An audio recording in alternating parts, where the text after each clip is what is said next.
Long before clocks ticked on walls or calendars hung in homes, time lived in the sky.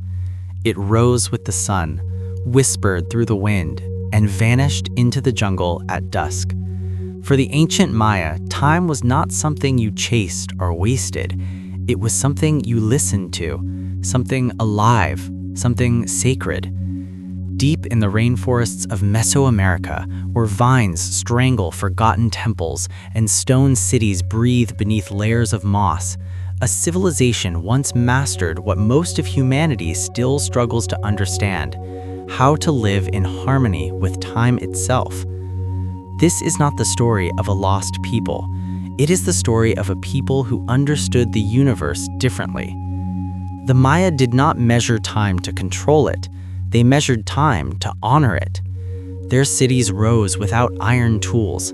Their calendars reached further than any ancient civilization on Earth. Their monuments were not just buildings, they were frozen moments of cosmic alignment, carved in stone. To explore the Maya civilization is to step into a world where mathematics met mythology, where stone recorded history, and where time was never linear. It was eternal.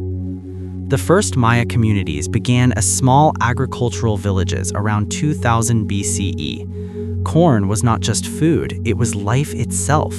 According to Maya belief, humans were shaped from maize by the gods. Every harvest was sacred, every season was part of a divine rhythm. As centuries passed, villages became cities, cities became ceremonial centers. By the time the Maya reached their classic period, roughly between 250 and 900 CE, the jungle pulsed with power.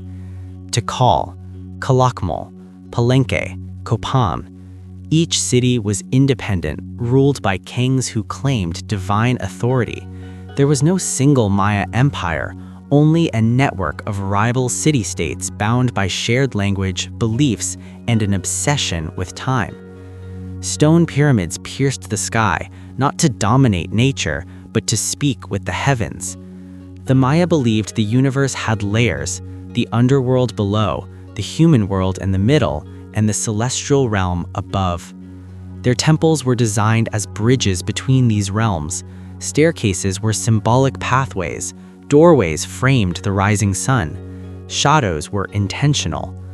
At certain times of the year, light would strike a temple just right, creating the illusion of a serpent slithering down stone steps.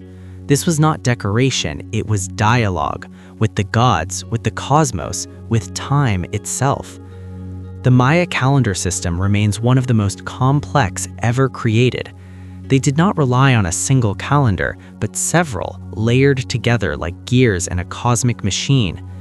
The Tzolk'in, a sacred 260-day calendar, governed rituals and prophecy. The Hab, a 365-day solar calendar, followed agricultural cycles. And then there was the long count, a system capable of tracking time across thousands of years. While other civilizations counted years forward, the Maya counted cycles. Time did not end, it turned. Every date was alive with meaning.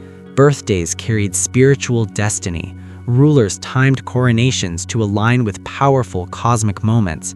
Even wars were scheduled according to the stars. To the Maya, history was not random, it was patterned. Stone stelae rose in city plazas, carved with dates so precise they can still be verified by modern astronomers. These monuments recorded births, deaths, victories, alliances. Kings immortalized themselves not through portraits, but through time. If you controlled time, you controlled legitimacy. Maya mathematicians developed the concept of zero centuries before Europe would understand it. This was not an accident. Zero was essential for their calendars, for their astronomy, for their worldview. It represented completion, balance, and potential. Zero was not nothing. Zero was power. From observatories like El Caracol at Chichen Itza, Maya astronomers tracked Venus with stunning accuracy. They mapped eclipses, they predicted solstices, they aligned temples with planetary movements that repeat every 8 years. All of this without telescopes, without modern instruments, without written equations as we know them. Knowledge was passed through generations, preserved in codices, books made of bark paper, painted with symbols and numbers. Most were burned during the Spanish conquest, destroyed by those who could not understand their meaning. What survived was stone. Stone remembers what fire tried to erase. Every chisel mark on a Maya temple is deliberate. Every carving tells a story. Gods with serpent bodies, rulers emerging from the jaws of the underworld, captives bound in ritual poses. Violence existed in Maya society. Wars were fought, sacrifices were made, blood was believed to nourish the gods and maintain cosmic balance. But this was not cruelty without reason. It was duty within a worldview where the universe demanded reciprocity. Give and the cosmos continues. Refuse and the world unravels.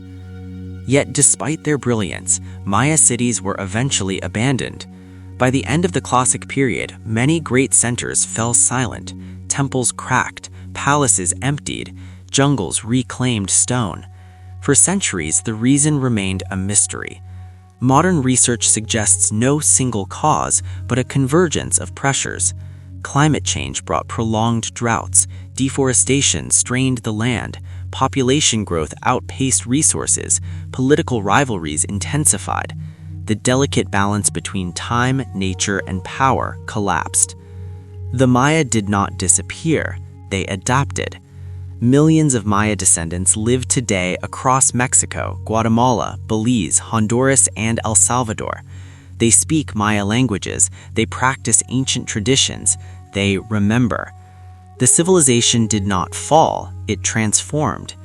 When European explorers stumbled upon overgrown ruins centuries later, they assumed the builders were gone forever. They were wrong. The Maya never left time, they were always part of it. Today, archaeologists continue to uncover hidden cities beneath the jungle canopy using LiDAR technology. Entire networks of roads, terraces, and structures emerge like ghosts from the past. Each discovery confirms what the Maya already knew. Their world was vast, organized, and deeply intelligent. Standing before a Maya pyramid at dawn, one feels something difficult to explain.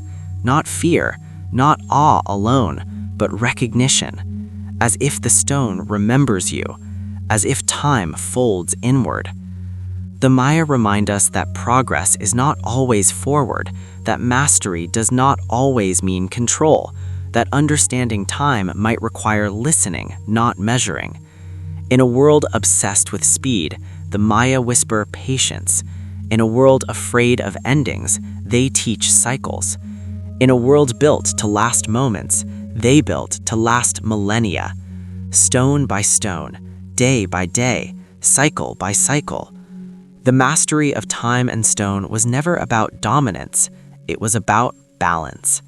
And that lesson, carved into the jungle and written in the sky, still waits for us to remember it.